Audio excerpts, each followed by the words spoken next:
across the property to another property, came right up this way. So, so this stand is right by the road, but the deer have been funneling in and out of here. So we're going to be pretty aggressive, switching up stands. The ones where we were in weren't working, so we'll see what happens.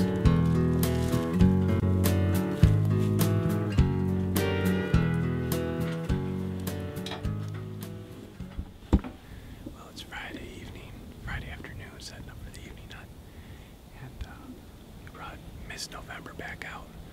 We have her covered in the Rhine estrus, and we have a couple scent markers put out with the Rhine estrus on it. We have this whole area just set up to slay a big buck, so we hope that it happens this afternoon or this evening. It'll be a long sit. The temperature dropped a lot, and we're looking forward to it.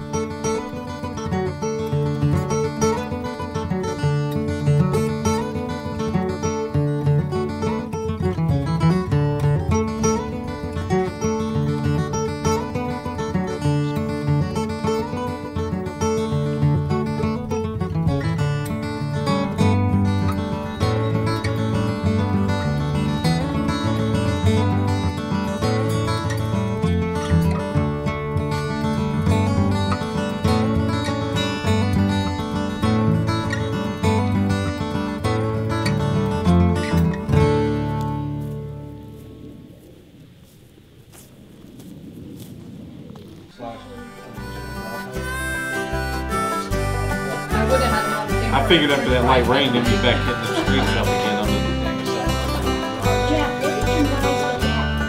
But there's no blade. Tree stand. A couple of them sounded like a grunt too. I'm like, it's like one time, and it lasted 4.5 minutes. You said it came from my throat. What do you mean?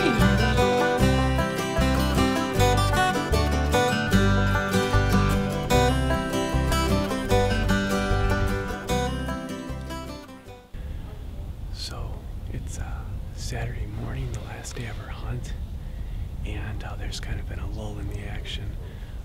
Early this morning, we were probably out here maybe 6, a little after 6, and at 6:30 a nice buck came in. We could see his body, we knew he had antlers, he looked decent, but it was still pretty dark and nothing you can do about that. So might do a little rattling later on and see if we can't pull that buck in, because I don't think he went very far. He might have just bedded in that thick stuff. I mean, you never know. So we're gonna see what happens this morning. But you know, last day, we got to get something on the ground. So.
Was not expecting that at all.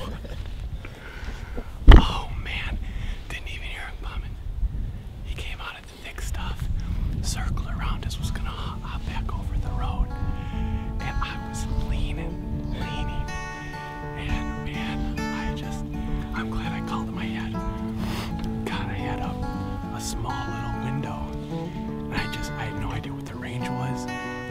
yards to me, put the 20-yard one on him, smoked him. He jumped over the road, went right across the neighbor's property, kind of went up the hill, and then we lost him. So we know where he headed. So, oh baby, yes, last day in Ohio. So we just reviewed the footage, and everything looked good up until the shot.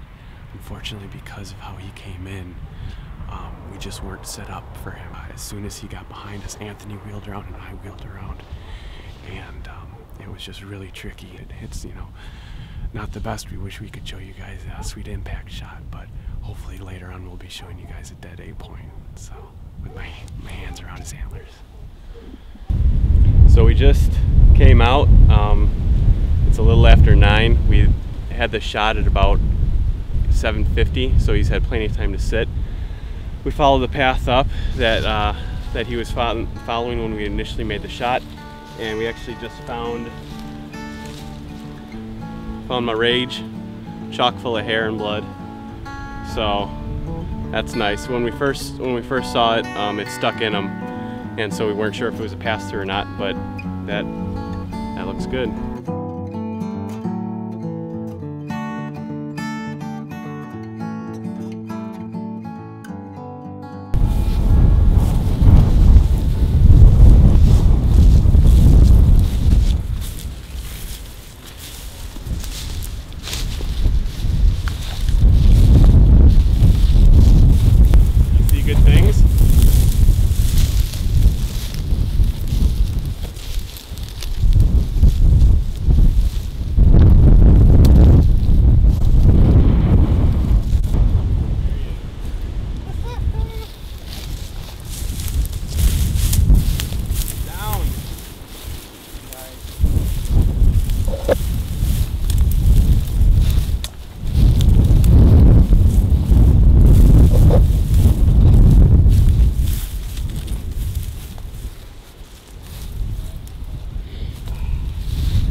Buckeye.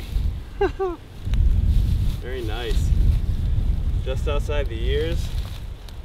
Dandy of an 8-point, man. Man, I couldn't be happier with this buck, man. We hunted hard. This is the last day of the hunt, last morning hunt. And we thought we were done. It was almost 8 o'clock and nothing was moving except for a buck that came in early and there was no shooting light. So, God, it's happy to get one on the ground. This is it's a real treat to hunt with Ryan Outfitters, and they know what they're doing. They got great bucks on the property, and this is a great example because the weather hasn't been conducive for hunting, and we still got a buck down. You know, temperature dropped, and we've seen more activity, but rut hasn't even started yet. They're not chasing does. They're not, you know, responding to scents or to calls, and we just right stand at the right time, and it was a miracle shot. I was bending her all which ways to get it off, and I mean, I could not be happier. And I'm glad it wasn't a far track.